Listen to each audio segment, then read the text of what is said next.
Motion from Luis and a second from Maquiba. Was that correct? Okay. All right. Susan? Yes. Maquiba? Yes. Kim? Yes. Rafi? Yes. Luis? Yes. Okay, motion carries. Minutes are approved, and we'll move on to the fire department report on monthly statistics and training. Great, thanks. I'm having an issue with my webcam today, so you don't get to see me, unfortunately. But anyway, for our overall annual path, we're running about 1,000 calls less than we were right now for the total year. IU is running about 3/4 of what their normal call volume is. So we will have a significantly less of a call volume total this year, a lot of it to COVID. Response times, no major significant changes. On prevention and public engagement, again, not a lot of progress in these goals. I do want to point out the efforts of our one remaining inspector. He's been doing a really great job of keeping up on the workflow. So that's something that we're actually really happy about. We're still getting buildings built, and he's still getting final approvals done. For training, we told you that we were going to level out. We had an overage of training hours, and then we're back up to being at or above the line. We are still looking like we're going to be well above the annual goal for our training hour trends. And with that, I'm open for any questions that you have on statistics.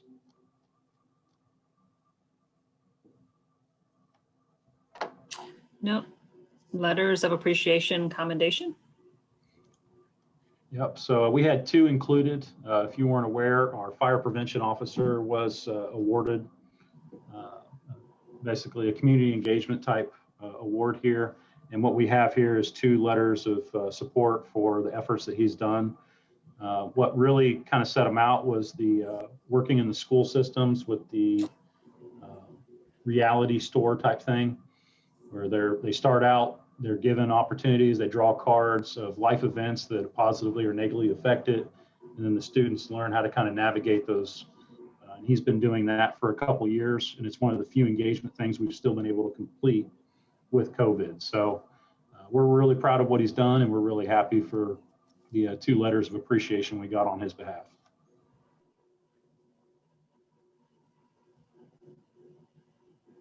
Okay, general business. Yeah, so general business, a couple things. We have 1 out on light duty. We have 2 out sick, and currently we're down 5 personnel. We did have our collective bargaining agreement contract passed just last month, was voted on, and looks like the city council will address that upcoming in their upcoming meetings. Also, yeah, that's basically our general business. And I have some purchases and expenditures if you like. Sure, go ahead. So we have a couple things that you're going to see coming up here probably in the next 30 days. Fire hose, it's extra fire hose. Currently we switched to a new kind of combat hose that they call it. It's lighter, it's more durable. It does cost considerably more. We don't have any backup on our new fire engines right now. So that'll be about $6,000 you'll see. We're looking at, as the buildings get higher, our footprint doesn't go out further, it just continues to go up higher. So we have high-rise buildings, what we consider anything 4 stories and above, basically 40 plus feet and above are considered high-rise, for our fire personnel. So we're going to standardize our fire equipment with our high-rise equipment, and that's going to be around $20,000 to get every fire engine and fire truck equipped on that. We have new fire gear that is also kind coming about. It's looking like I think this will give everybody one backup set, essentially, for all fire personnel. That would complete our contractual after 4 years for everybody to have a backup set, basically a second set of gear to get into. That's looking like around $60,000, and that'll give us an additional 20 to 22 sets. We're going to also equip our firefighters with backup boots in case of a large fire. That would be around $12,000. And that's all that I have for at least this month. Okay. We're going to move to the personnel issues, and in specific, we're going to talk about the chief's discipline of Dan Emerick. The board met in executive session prior to this meeting, and I'd like to ask the board if there is a motion regarding the chief's discipline of Dan Emerick issued on October 20th, 2020. I move that we uphold the chief's discipline against Dan Emerick.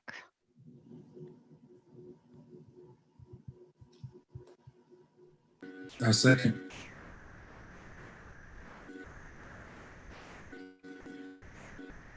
All right, Susan, Yes, agreed. Maquiba, Yes, agreed. Kim, Yes. Rafi, Yes. Luis. Yes. Chief's discipline is upheld, and we'll move on to the certification of the payroll by both chiefs. Yes. And yes. And then we'll move on to police department business, the report on monthly statistics and training. Yeah, I'll try to be brief. If you look at the bar graph that shows pretty much the whole year by comparison to 2019, you will see that we've had a gradual increase each month for this year, which would probably be more in line with the return of the students during the latter few months, as well as kind of the loosening of some of the restrictions of movement and other things that have been taking place. We've, as a community, have kind of opened up a little bit more. That would probably start to go down as we get into the colder months. There's obviously no football games at the stadium, and students, as I understand it, will be leaving us for a period of time through February, I think, once they get out of here, I guess, next week. So our numbers will hopefully kind of level off, and depending on what happens with COVID, there may be even tighter restrictions. So maybe we'll have even less business, if you will. Other than that, there's really nothing of statistical significance. As I've mentioned many, many times before, we did have a homicide that took place on October 27th. That was apparently related to a drug transaction where individuals were invited to an individual's home, and it devolved into multiple rounds of gunfire with the homeowner who had invited the individuals eventually dying as a result of the gunshots.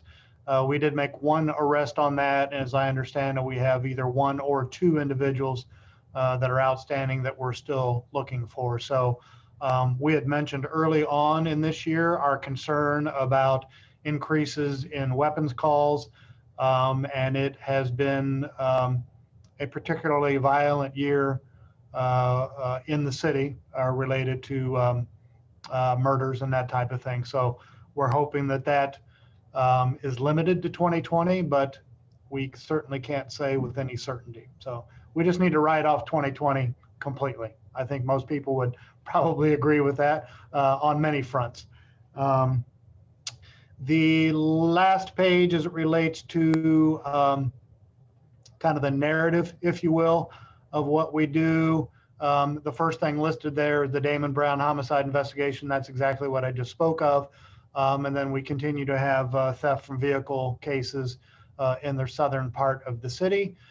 Training is ongoing.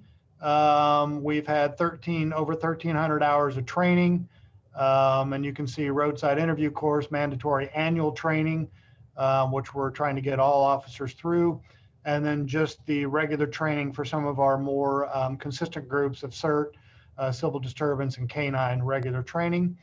Community engagement, again, we continue to, those numbers are way, way down. And about the best we could do was 2 in the month of October. And we helped with a flu clinic in the Crestmont Community Center. And then the NRS is visited at the Henderson Court Apartments. We have nothing scheduled for community engagement events for the month of November. Police social worker, this is certainly worthy of highlight. Total number of referrals she got was 20, but the total number of police social worker contacts is 233, and that is her busiest month to date. So that program continues to be highly, highly successful. And as a matter of fact, in speaking with Melissa the other day, she really can't wait until we get additional social workers hired so that she can kind of spread the love a little bit, if you will. And you can see some of the summaries there. She assisted a client with getting dogs to a vet for vaccines, picked up and delivered winter clothes to a medically frail client, assisted family with applying for scholarships for youth programming, and she had her first call out with the crisis negotiation team, and I think the chief will speak on that here in a moment. But again, busiest month to date for Melissa, which is always good. And then you see the total calls for service for the neighborhood resource specialists and the variety of the calls that they go to. And that's it for stats and training.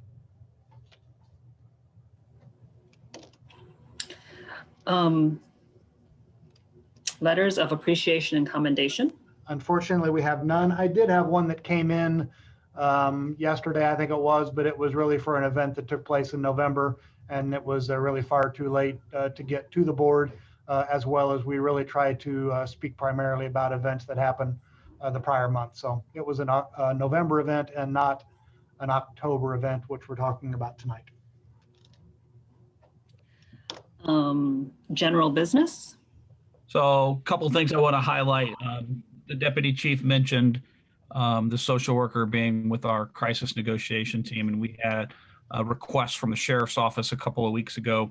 They had a call of a military veteran who was going through a hard time and was threatening suicide. And this actually happened on the side of the road between here and Ellettsville. And we sent quite a few resources to assist them. We sent our crisis negotiation team, our social worker, our social worker went, and it actually involved our agency, the sheriff's office, Ellettsville helped some, and Steinsville, because we had to shut down Highway 46 between here and Ellettsville to do that. It came to a successful resolution. The person surrendered his weapon and went with our negotiators and got medical treatment that he needed. And so it turned out as being a positive event where we got this guy some needed help that he was reaching out for. So we had a lot of resources involved in that. It wasn't our case, it was a sheriff's office, but nonetheless, we were there to assist them with that call. I also want to just highlight in last year's budget request, we had money budgeted for a new training simulator that was installed last week at our training center. So our personnel are getting trained in how to use it. Once we have that up and running and all of the COVID separation is gone, we will invite you to see that and let you go through some of that. It is it's a very large video simulator that has all kinds of different training scenarios that we will put our people through to help increase their training and their in areas of de-escalation and firearms and things like that. It is permanently set up in this training building, and so it's something that we can use regularly for training purposes for our people. So I wanted to make you aware of that. We are in the process of advertising some of the new positions, the neighborhood resource positions and the social worker position and the data analyst position that was approved in this year's budget. We're hoping to get that process done by the end of the year or shortly after the first of the year so we can get those people hired. And I think that's it for general business. Purchases, expenditures, you will see there is, I believe it's a $28,000 expenditure, and it's for a maintenance agreement for some software that we have. Previous years, we split that cost with the sheriff's department, but they've decided that they no longer want to use that equipment.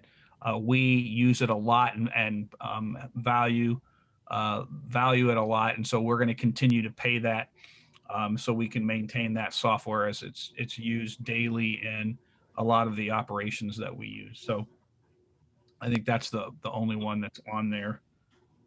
Okay. Personnel, we are 5 short, I believe. Saturday we have a testing process that's going to take place. So hopefully we will get through that process and get some applicants hired so that we can fill those open spots. We continue to struggle with keeping current employees. We had one that resigned late last week to take a job out of state. And one of the 2 that we hired several weeks ago has already left the department because he decided this isn't really what he wants to do. So that's it. This isn't the officer from Milwaukee, right? No, I don't think she's still in the force, right? She's still with us. Yeah, she's still with us. Okay. All right. Okay. Okay. Is that it for police business? Yes. I have one more thing. I'm sorry. Mike didn't know this. We have 4 on light duty and we have 1 on extended sick. So, and that completes personnel. Thank you. Oh, the last thing that isn't kind of in your bailiwick, but dispatch had 4 people test positive for COVID. So we are monitoring that situation, and we have contingency plans in place with IU if we get to a point where we need future assistance with our dispatching capabilities. So. Okay. I was actually going to ask that for the fire department too. Have you had, how is your COVID situation?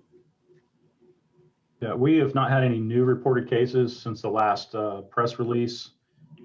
We are still monitoring the situation, obviously, but we also are investing in some more technology down at the lease building to help prevent the spread of COVID as well.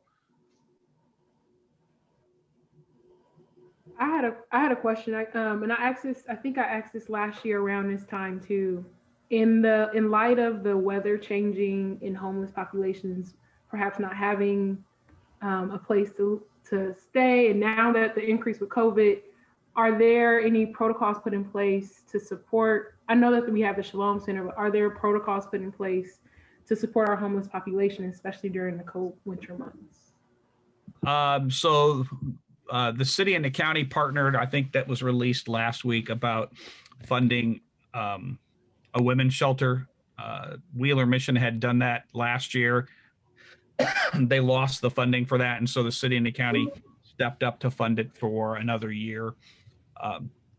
And Wheeler also does, I believe, increases their sheltering during the colder months. There is an isolation shelter that has been in operation since the spring, that anybody that may be experiencing homelessness that might test positive or exhibit symptoms can stay at that shelter while they either get tested or while they're in quarantine.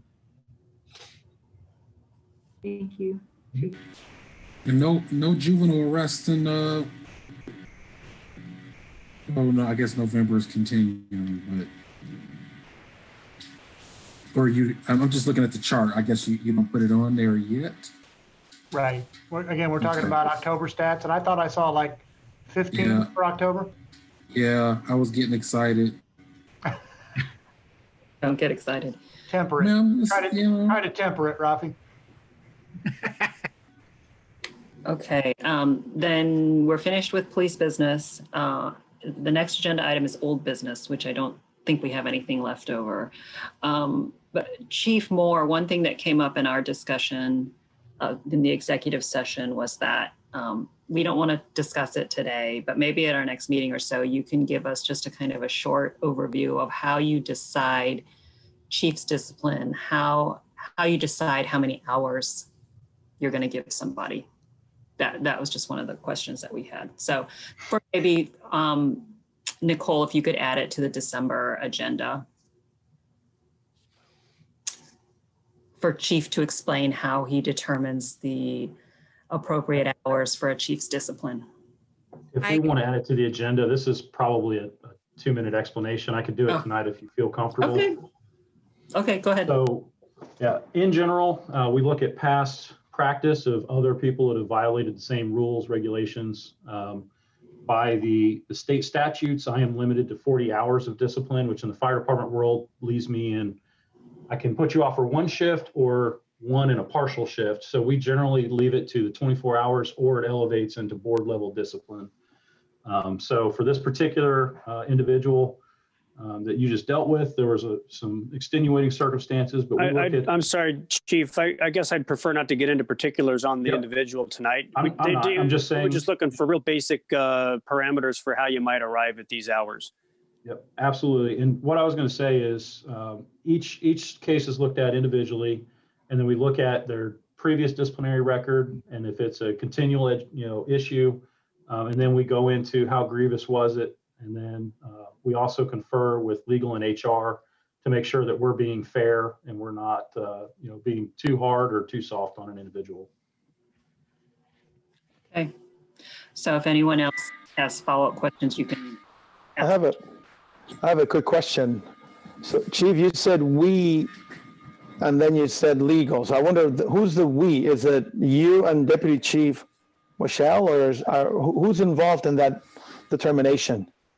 No. So if he is the investigator, then he provides a recommendation that I either adopt or reject or amend. And it comes with kind of whether it's a minor or a major, minor being chief discipline, major being board discipline.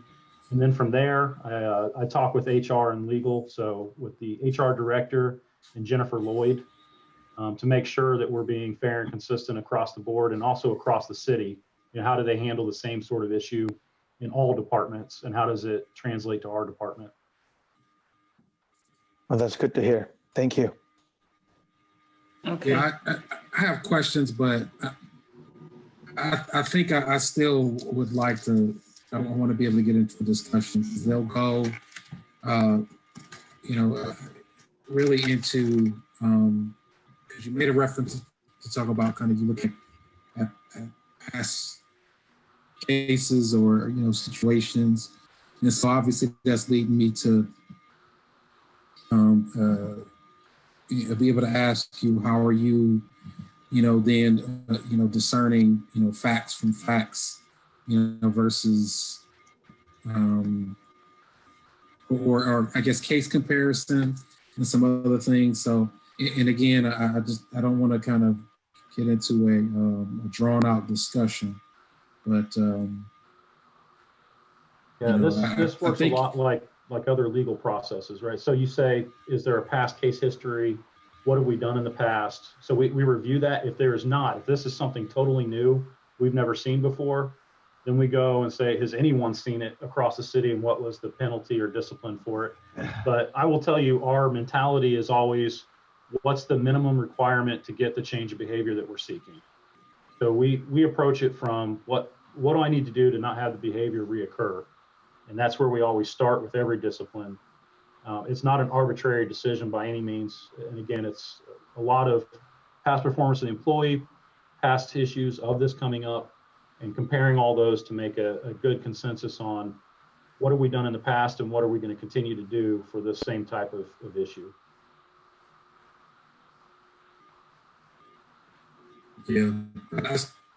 I'll still have questions because all right, so there's, an awareness, obviously, that,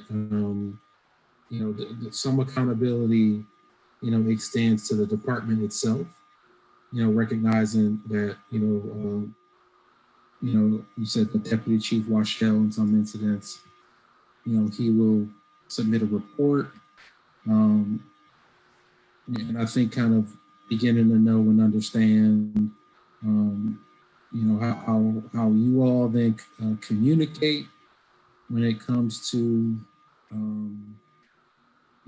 his report, where there's some things that you may not necessarily, agree with. What happens if the both of you don't necessarily agree. So I think I'm just at a place where, let's say, the biggest concern that I'll have moving forward is recognizing how discretion is used. And obviously knowing that we all have implicit biases, and then subsequently, in terms of this process, what do you all do to make sure that you mitigate for bias? And like I said, it's a discussion. It's not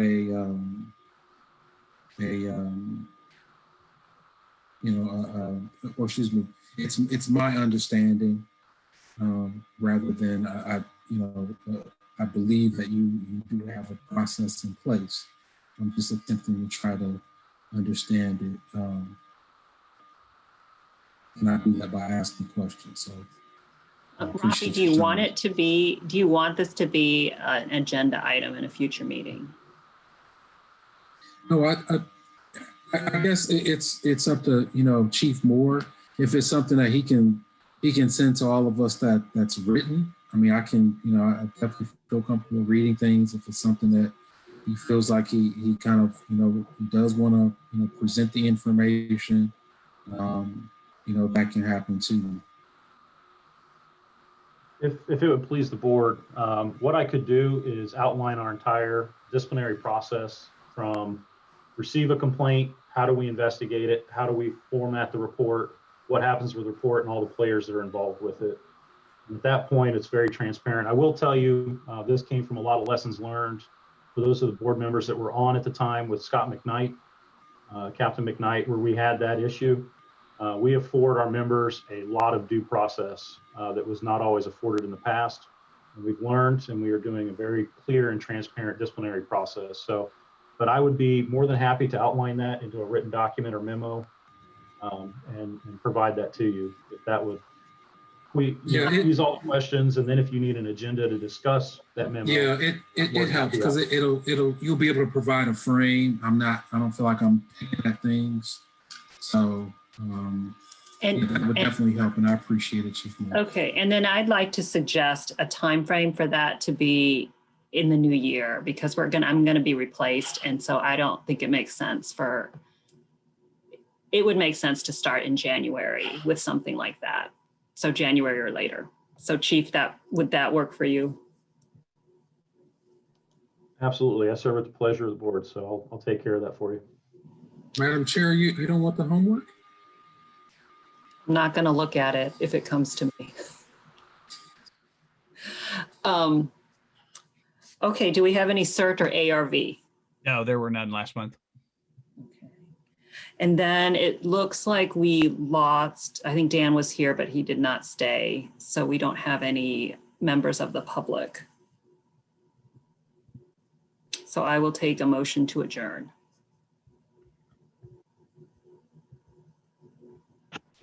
I move that we adjourn. Okay, adjourned.